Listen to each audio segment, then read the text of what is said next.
Amen. Nous remercions le Seigneur, nous passons un moment merveilleux, mais plus que cela, quand nous répondons à l'appel de Dieu, quand nous sommes déterminés, que nous mettons debout, le Seigneur, il y a de la joie dans le ciel. En fin de compte, quand nous résistons, nous retardons l'action de la main de Dieu dans nos vies.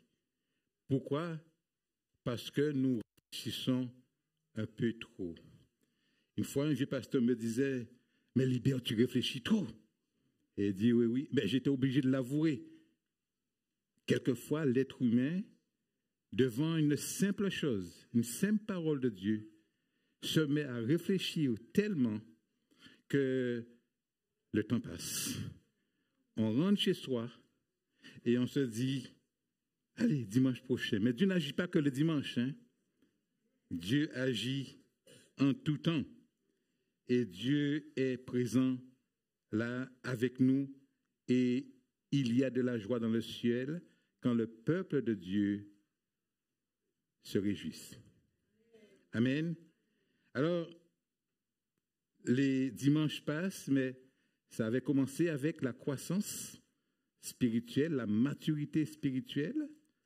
Nous avons eu cette détermination de cette femme malade qui va, avec cette maturité qu'elle avait pour oser aller toucher le vêtement de Jésus-Christ.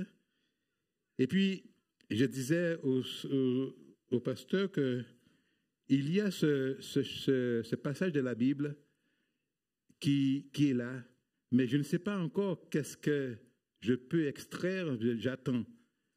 Ce texte m'a frappé, c'est tellement riche que je ferai une toute petite partie.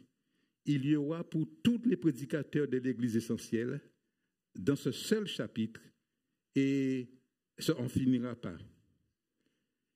Alors, comme c'est la bonne habitude, je n'ai pas changé, j'ai pris la version semeur, hein, parce que vous savez que nous avons un agriculteur ici qui aime le semeur, qui aime semer, et c'est bien de semer. Alors je dis, je ne vais pas changer les choses.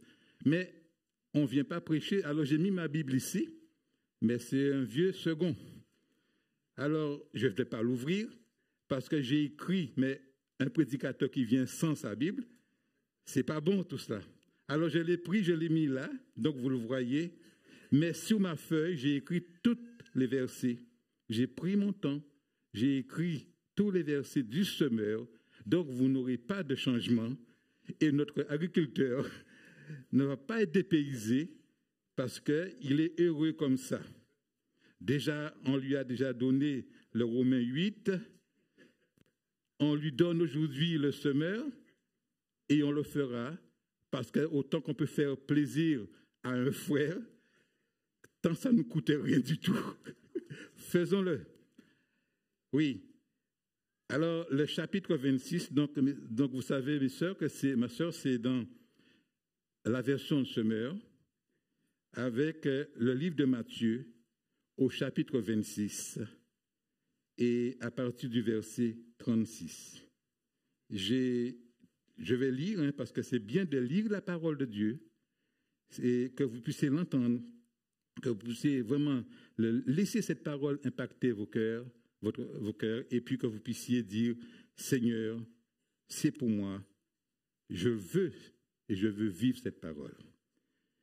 Seigneur, glorifie ton nom en cette soirée comme tu te réjouis, et que chaque parole, quand j'ai vu mes frères, mes sœurs s'avancer, et encore, il y a encore un grand reste.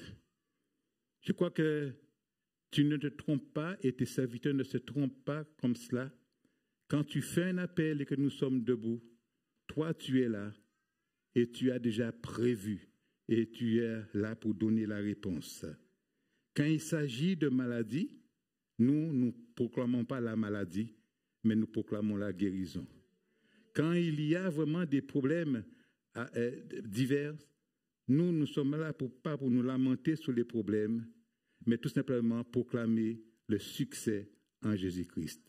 Mais il y a un chemin, il y a un passage, et parce que nous sommes des enfants qui sommes appelés à croître, à grandir. Vous savez que toute croissance entraîne des fois des douleurs. Quand on est bébé, quand on respire pour la première fois, les poumons se développent, il y a le cri du bébé. Quand on est adolescent, on a des douleurs. Quand on est jeune adulte, on a aussi des douleurs physiques. Et puis quand on vieillit comme moi, on a d'autres douleurs. Alléluia. Et en plus de ces douleurs, je dirais presque naturelles, il y a des éléments déchaînés de la maladie qui viennent nous frapper dans nos foyers et dans nos vies. Mais nous avons Jésus. Nous avons le docteur des docteurs, le médecin des médecins. Et nous proclamons cela jour après jour, non pas que quand tout va bien, mais même quand les choses ne vont pas bien du tout. Et vous verrez à travers ce texte, quelquefois, les choses ne vont pas bien du tout. Et plus tu pries, plus les choses ne vont pas bien du tout. Mais à un moment donné, vous allez voir la main de Dieu se manifester. Et Dieu est le Dieu qui étonne. Alors, je vais lire dans Matthieu, à partir du verset, chapitre 26, à partir du verset 36. C'est quand même 10 versets, hein, alors soyez patients avec moi. Il est écrit, là-dessus, Jésus arriva avec eux en un lieu appelé Gethsémani. Il dit à ses disciples, « Asseyez-vous ici pendant que je vais prier là-bas. » Il prit avec lui Pierre et les 2 fils de Zébédée. Il commença à être envahi d'une profonde tristesse et l'angoisse le saisit. Alors il leur dit, « Je suis accablé de tristesse à en mourir. Restez ici et veillez avec moi. » Puis il fit quelques pas, se laissa tomber la face contre terre et pria ainsi. « Ô Père, si tu le veux, écarte de moi cette coupe. Toutefois que les choses se passent non pas comme moi je le veux, mais comme toi tu le veux. » Ensuite, il revint auprès des disciples et les trouva endormis. Il dit à Pierre, « Ainsi, vous n'avez pas été capable de veiller une seule heure avec moi. Veillez et priez pour ne pas céder à la tentation. L'esprit de l'homme est plein de bonté, de bonne volonté, mais la nature humaine est bien faible. » Puis il s'éloigna une 2e fois et se remit à prier en disant, « Ô mon Père, s'il n'est pas possible que cette coupe me soit épargnée, s'il faut que je la boive, alors que ta volonté soit faite. » Il revint encore vers ses disciples, il les trouva de nouveau endormis, car ils avaient tellement sommeil qu'ils n'arrivaient pas à garder les yeux ouverts. Il les laissa donc et s'éloigna de nouveau. Et pour la 3e fois, il pria en répétant les mêmes paroles. Et lorsqu'il revint auprès de ses disciples, il leur dit, « Vous dormez encore et vous vous reposez. L'heure est venue où le Fils de l'homme va être livré entre les mains des pécheurs. Levez-vous et allons-y. Celui qui me trahit est là. » Voilà ces 10 versets que j'ai voulu lire avec vous. Il y a un lieu. Ce lieu, c'est Gethsémani. Il y a une personne. Cette personne, c'est Jésus. Et pourquoi? Parce que nous sommes pour un bon but. Nous sommes là dans un lieu avec Jésus et nous sommes appelés à prier. Je crois que c'est important de comprendre que dans ce lieu, je n'ai jamais été en Israël, alors j'ai voulu voir un petit peu le jardin de Gethsémani. Il y a beau des reportages, il y a des choses, c'est bien fait. Mais quand je regarde comme ça, c'est un lieu apaisant. C'est beau. Et c'est bien entretenu, c'est un jardin. Mais dans ce jardin, il y a de l'angoisse, il y a un stress, il y a une souffrance, il y a une profonde tristesse. Et dans ce jardin, le Jésus, qu'on appelle le second Adam, va venir rétablir quelque chose qui avait été brisé dans le premier jardin, qu'on appelle le jardin d'Éden, avec le premier Adam. Adam a désobéi et s'est rebellé contre la parole de Dieu. Et Jésus, avant d'aller à la croix, va passer dans le jardin de Gethsémani, et dans ce jardin, il va proclamer, il va exercer l'obéissance et la soumission à la parole de son Père. C'est ça notre Seigneur Jésus-Christ. Et nous apprenons à le connaître, nous apprenons chaque instant à découvrir ce Jésus. Et quand nous lisons la Bible, nous pensons que c'était si simple que cela. Mais c'est le seul endroit, je pense, dans la Bible, qu'on parle de la tristesse ou de l'angoisse qui saisit Jésus. Et dans ce stress et cette angoisse, il y a une dualité, il y a un combat. Il y a l'âme de notre Seigneur, il y a l'esprit et il y a le corps. Et il va y avoir un combat. Et ce que Jésus veut nous apprendre, c'est tout simplement apprendre à amener l'âme à obéir non pas à la chair, mais à l'esprit. Parce que quand nous proclamons, quand nous crions, quand nous appelons à une paix intérieure, une paix surnaturelle, tu ne peux pas, nous ne pouvons pas vivre cette paix surnaturelle si nous laissons l'esprit communiquer avec la chair, dans le sens être pote avec la chair. L'âme a besoin d'être pote avec l'esprit. Et si notre âme tend et communique avec l'esprit, eh bien, la paix surnaturelle et la paix intérieure va habiter dans votre vie, quelle que soit la situation. Et dans ce passage, nous voyons Jésus-Christ comment il dit à ses disciples, je suis accablé. Vous avez vu la démarche du serviteur Patrice Yao tout à l'heure. Je ne dis pas qu'il est Jésus, mais Jésus a parlé à ses disciples. Quand je suis fatigué, je suis las, je suis accablé par ces choses que j'entends, que je vois. Je dirais quand même, je ne connais pas tout, mais c'était même une démarche prophétique.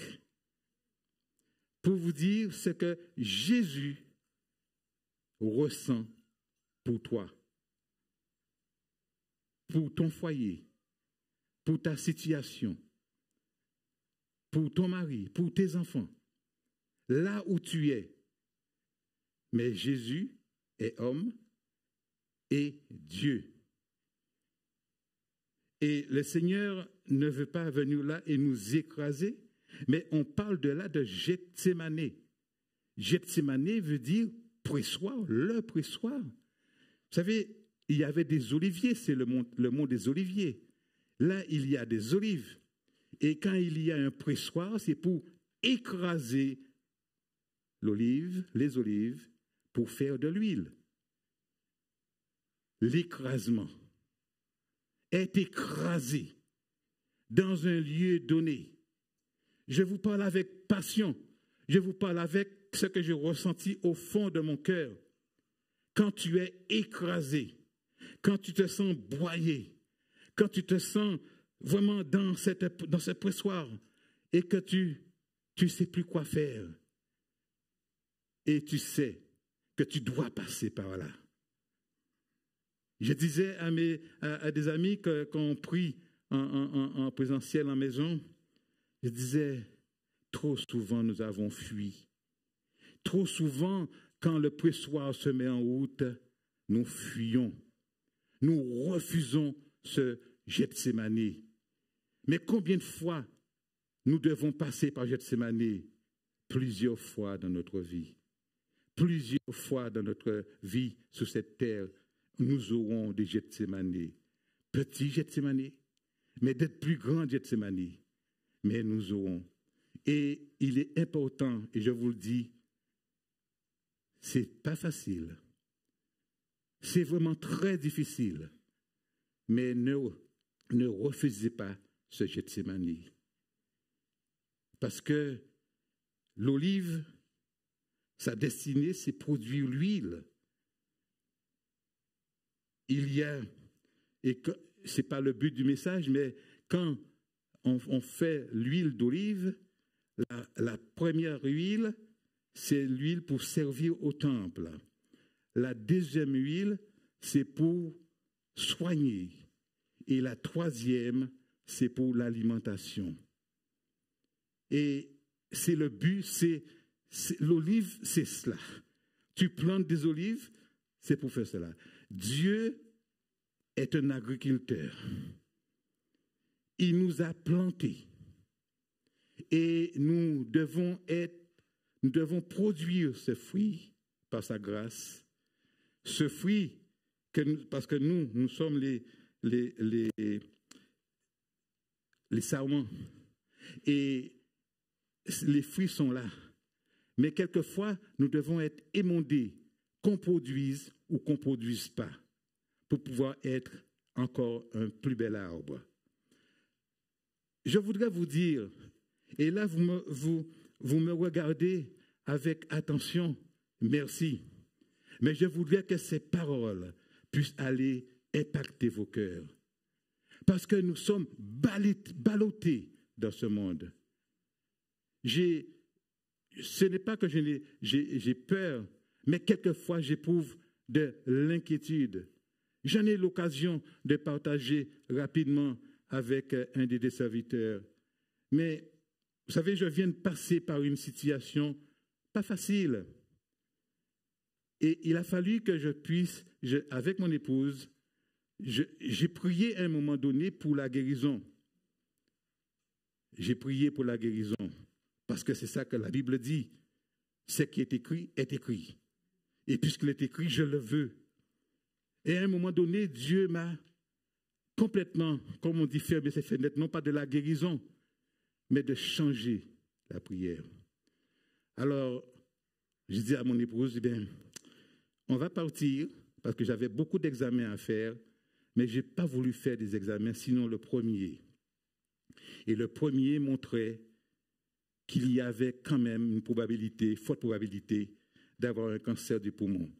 Je ne fume pas, je ne travaille pas dans un milieu à risque, mais voilà, il y a un cancer des poumons.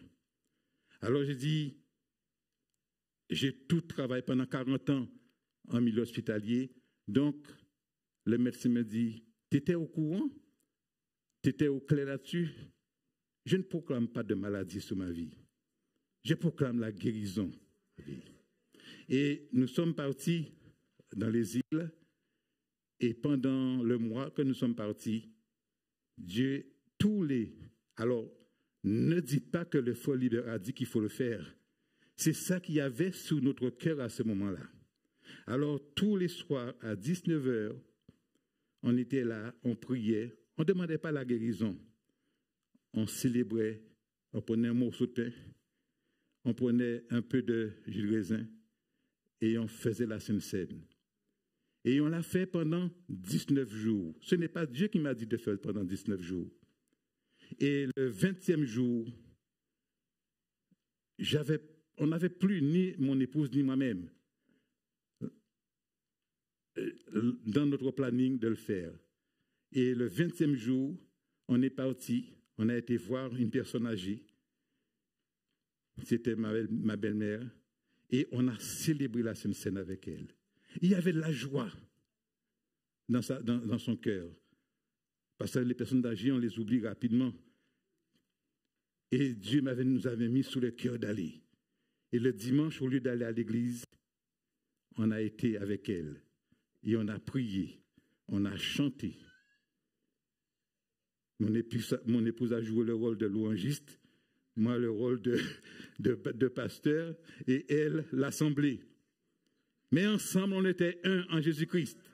Et on a prié, on a chanté, et on a célébré la Sainte Seine. Et il fallait voir la joie. Et puis nous sommes rentrés ici. Et quand nous sommes entrés, quand nous sommes arrivés, j'ai commencé les examens. La biopsie confirmait un cancer. Mais pas de problème, j'étais en paix. Mon épouse était en paix. Et ce qui nous embêtait, c'était les enfants. Les enfants étaient en paix. Alors j'ai dit, OK, alors je fixe la date. Pardonnez-moi de prendre du temps pour vous expliquer, quand on est à Gethsémani, il y a une façon de faire, c'est conduit par le Saint-Esprit. Vous vous souvenez que j'avais jeûné 19 jours la Sainte Seine. Et quand je suis allé à l'hôpital, voir le chirurgien, elle me dit, je vous hospitalise le 19. J'ai dit OK. Et quand je suis allé le 19, on m'a réservé la chambre 19. J'ai dit OK. Mais comme j'avais célébré la Sainte Seine avec mon épouse, ma belle-mère le 20, le chirurgien n'a pas pu rentrer à l'hôpital le 20. On m'appelle, on me dit, elle est bloquée sur l'autoroute de 8h à 16h. Et à 16h, elle est venue. Elle m'a dit, mais M. Poinet, mais vous n'êtes pas inquiet? J'ai dit, pourquoi voulez-vous que je sois inquiet? Vous n'êtes pas là, je ne vais pas permettre à un chirurgien de venir m'opérer alors qu'elle est énervée. 8h dehors alors qu'elle devait m'opérer à 8h. Non. Elle me dit, d'accord, j'ai trouvé une place pour vous demain. Et j'ai été opéré le 21 juin. C'est l'été, je crois. Le soleil de Dieu agit. Tout ça n'est pas prophétique, c'est juste pour dire que quand on prie, il y a des bonnes pour te rassurer. Je suis là, mon enfant. Ne fais pas ce que tu veux, mais je suis là. J'ai le chirurgien, j'ai les équipes, j'ai tout le monde entre mes mains. Et tout ce qui se passera se fait selon ma volonté. Alors nous avons des Gethsémani, nous avons des temps difficiles. Et je voulais vous dire, mes amis, n'ayez pas peur, aucune crainte. Oui, quand la peur vient, cette peur qui te paralyse, tu dois pouvoir être en mesure de briser cet esprit de peur. Il y a l'autre peur qui fait pousser l'adrénaline pour t'éviter un danger. Ce n'est pas de cette peur-là que je parle. Cette peur l'autre peur qui va générer de l'inquiétude, où tu vas être paralysé, que tu penseras qu'à cela, tu parleras que cela. Et on dit dans le langage, tu bois du noir. Tu vois que cela. Le point qui était tout petit, à force de regarder, devient grand. Et le plan de Dieu s'assombrit, non pas parce que Dieu le veut, mais parce que toi, tu n'as pas voulu regarder à la lumière. Jésus est la lumière. Et quand nous prions, quand nous crions vers Dieu, je vois que, je ne vais pas lire entièrement, mais dans l'évangile de Luc au chapitre 22, on voit que Jésus prie et puis il est dit qu'un ange vient. Qu'est-ce que l'ange lui a dit? Je ne sais pas. Mais ce que je sais qui est écrit, et ce qui est écrit, son agonie a augmenté. Quand tu pries et que les choses vont de pire en pire, qu'est-ce que tu as envie de faire? Qu'est-ce que tu as envie de faire? Tu veux fuir? Tu veux fuir. Parce que plus tu pries, plus ton agonie augmente. Mes sœurs, vous savez, les sœurs parlent, vous avez une très grande sensibilité. Des fois, vous parlez beaucoup. On a envie de dire stop, mais n'empêche que vous avez une très grande sensibilité. Mais les gars, mes frères, ce que nous avons, c'est la lampe de torche. Tu le mets et tu éclaires pour voir les problématiques chez l'autre. Je ne suis pas gentil avec vous, hein, mais avec moi aussi. Vous savez, plus on prie des fois, Même quand un ange, là c'était l'extrême, est venu parler, plus le mal te saisit, l'angoisse te saisit. Ta prière est de plus en plus pressante. Alors tu vois même que le plafond est éclaté, mais plus ton agonie est grande. Et tu pries, et tu pries. Mais quelle prière Jésus a fait à Gethsémani à 3 reprises. La prière de supplication. Pas supplier, non. La prière qui sort de tes tripes là. Qu'il a cette prière qui sort et qui dit, ô Père, non pas la volonté de ma chair, mais ta volonté. Alléluia, ta volonté. Non pas ce que je veux, mais ce que toi, tu veux. Cette prière à 3 reprises. Et la Bible dit, on le voit que dans le livre de Luc au chapitre 40,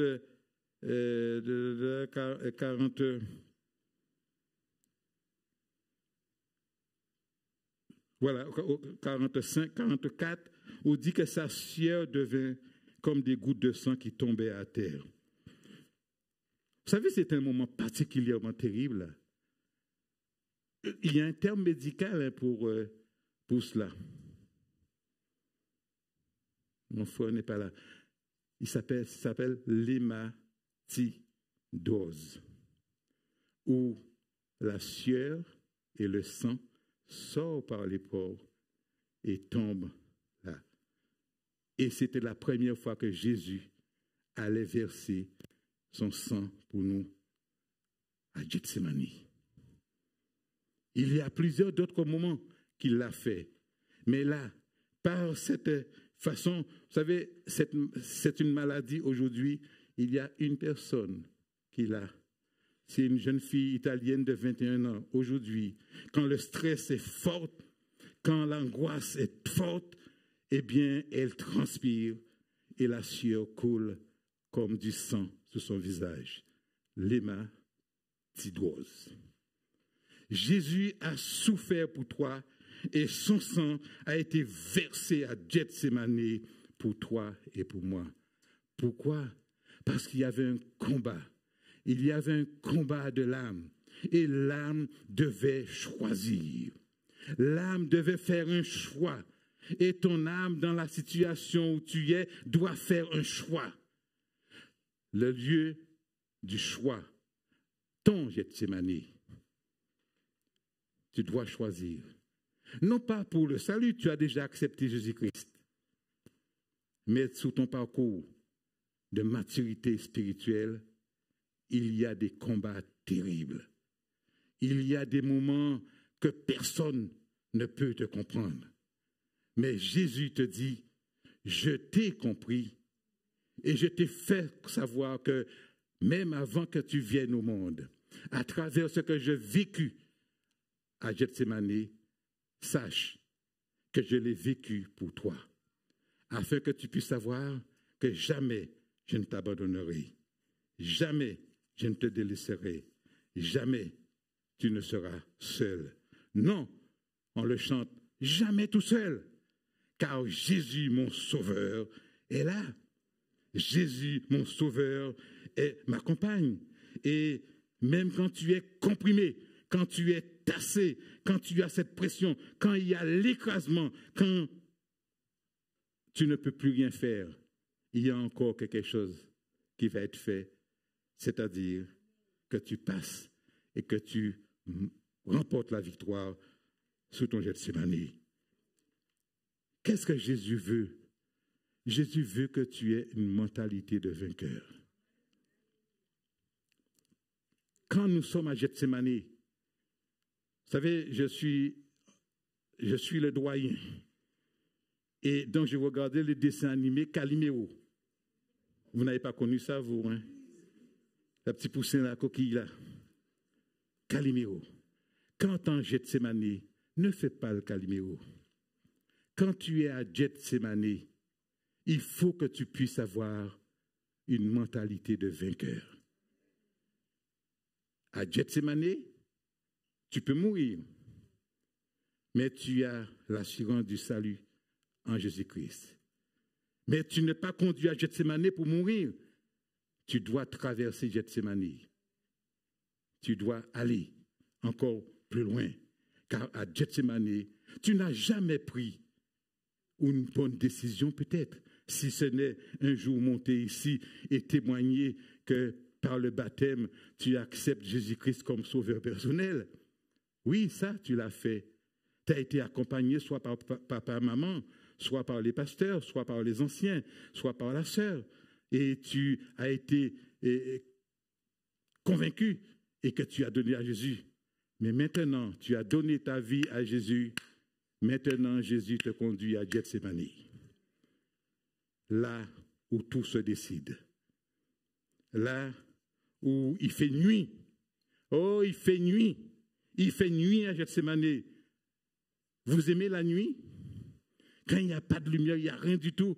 Et vous savez que là, il peut y avoir quelque chose.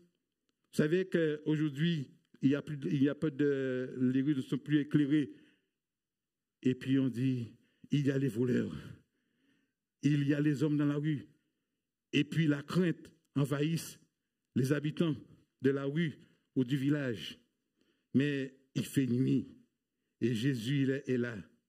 Et quand tu es à Gethsémane, mes amis, quand vous êtes à Gethsémane, ce n'est pas le moment de savoir, de dire Jésus, quelle est ta volonté? Parce qu'avant d'arriver à Gethsémane, tu savais et tu sais la vérité. Tu sais la volonté de Dieu. Ce n'est pas à Gethsémane que tu demandes quelle est ta volonté, Seigneur. Parce que quand tu arrives à Gethsémane, Jésus savait la volonté du Père. Jésus savait qu'il fallait aller à la croix.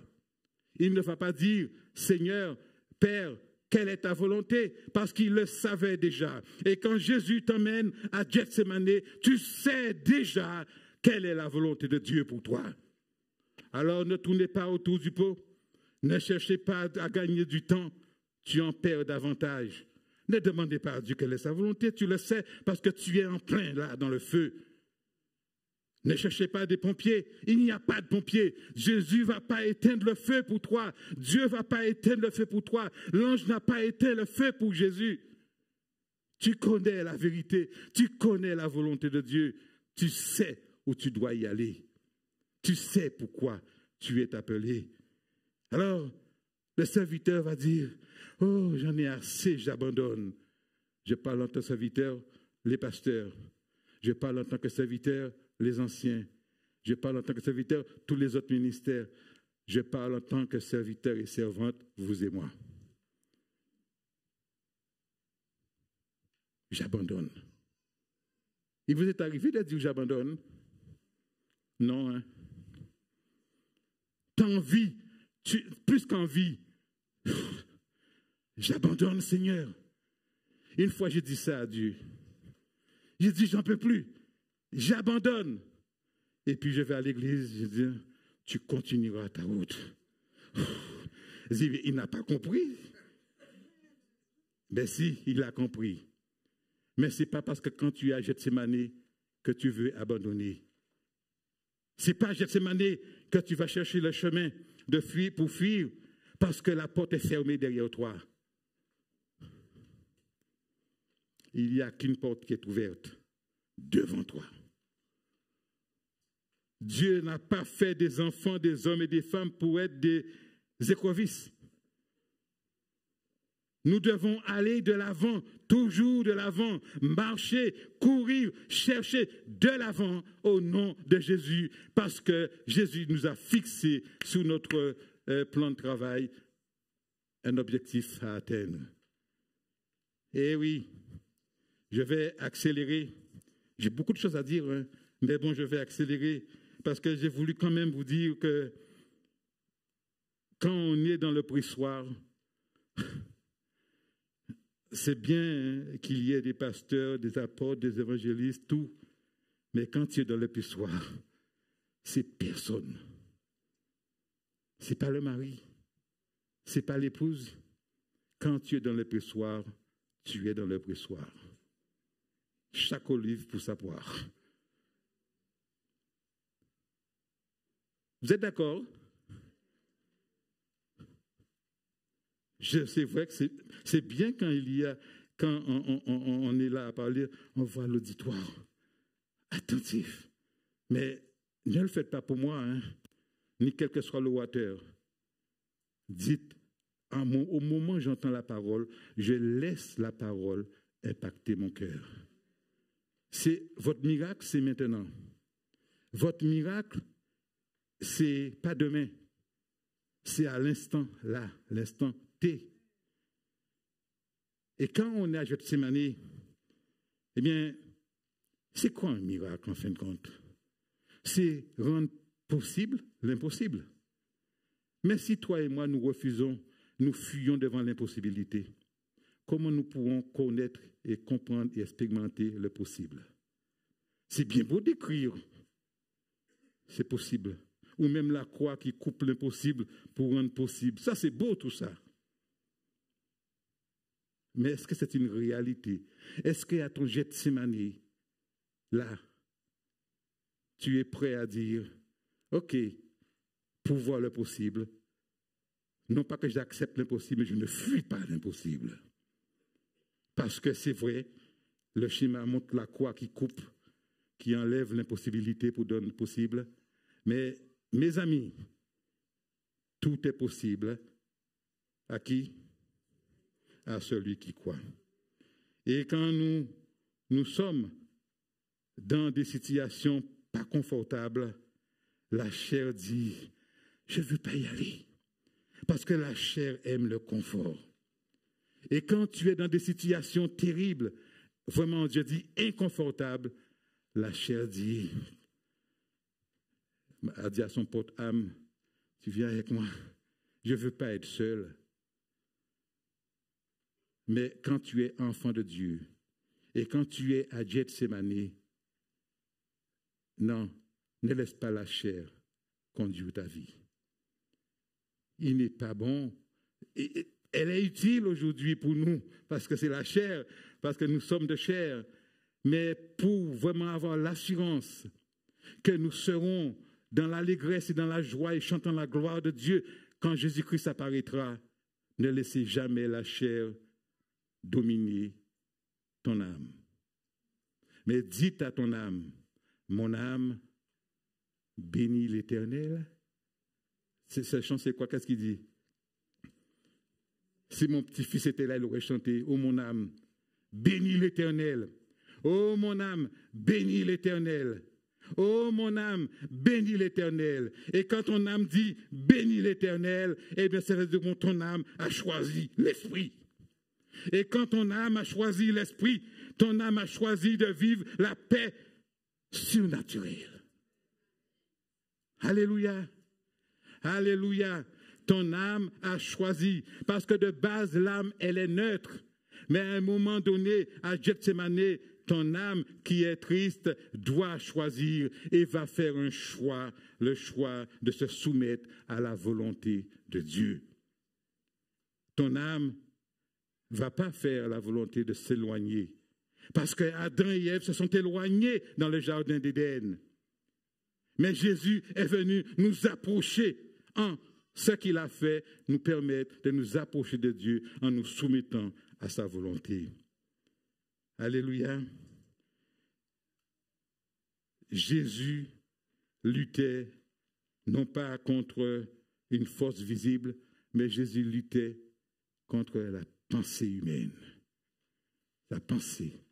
Si vous vous souvenez, une fois, je disais que, toi, quelquefois, cette herbe vient et s'enracine dans la pensée.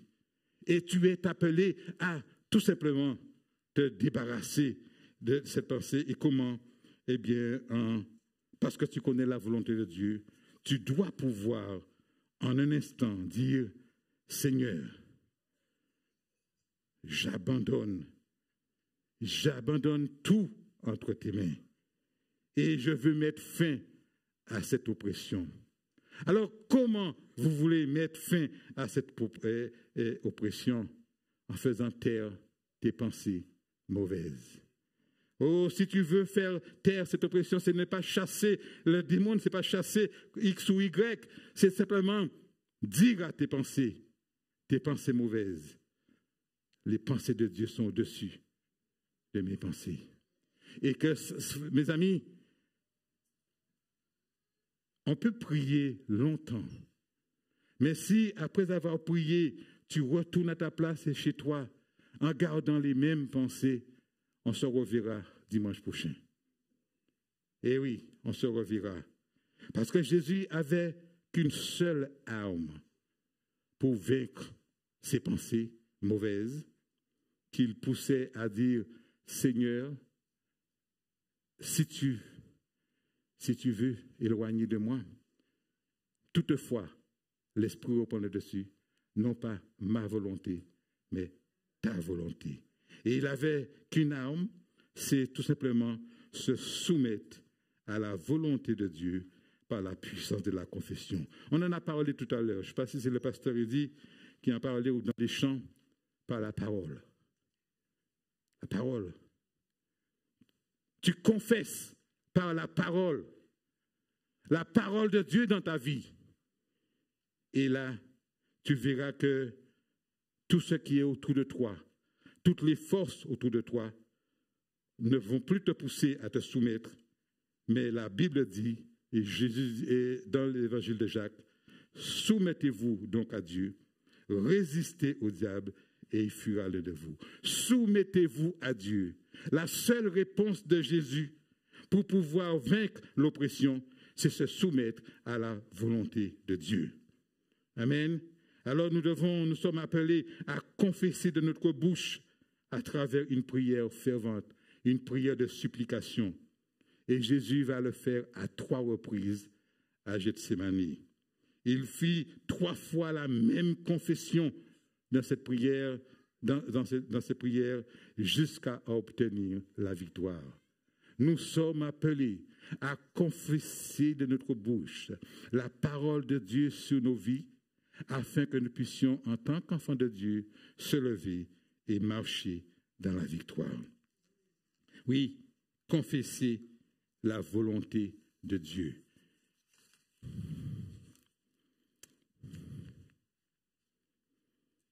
Alléluia.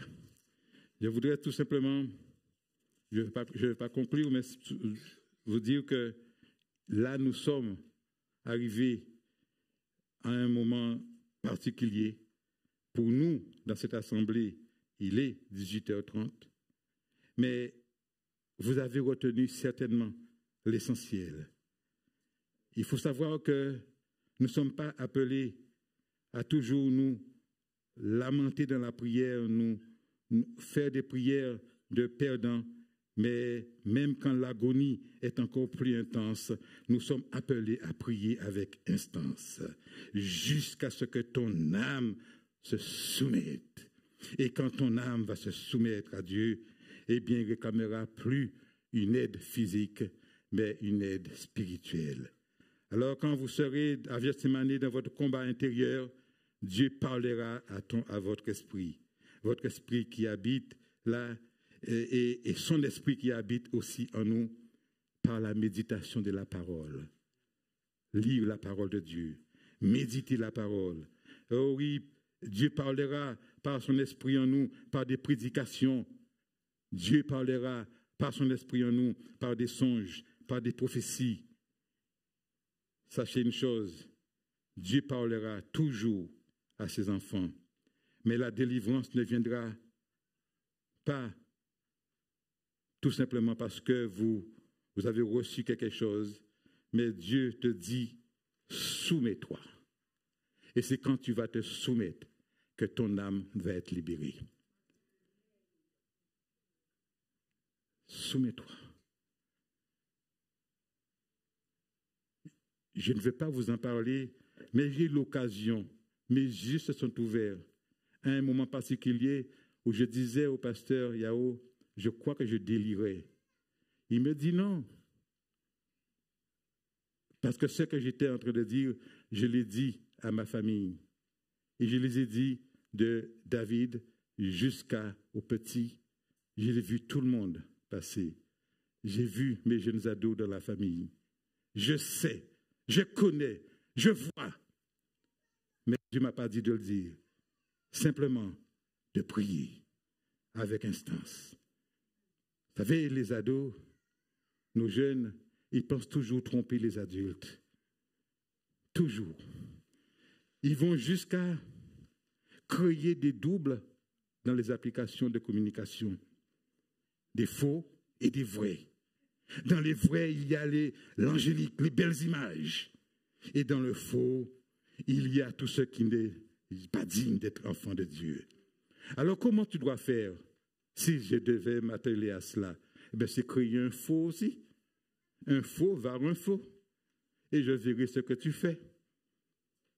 Dans mon vrai, je ne verrai pas ce que tu fais dans ton faux. Mais si je crée un faux communique avec un faux. Et t'es piégé, je sais ce que tu as fait. Mais j'ai encore plus grand. J'ai l'Esprit de Dieu qui ne me dit pas de te juger, mais qui me dit de prier.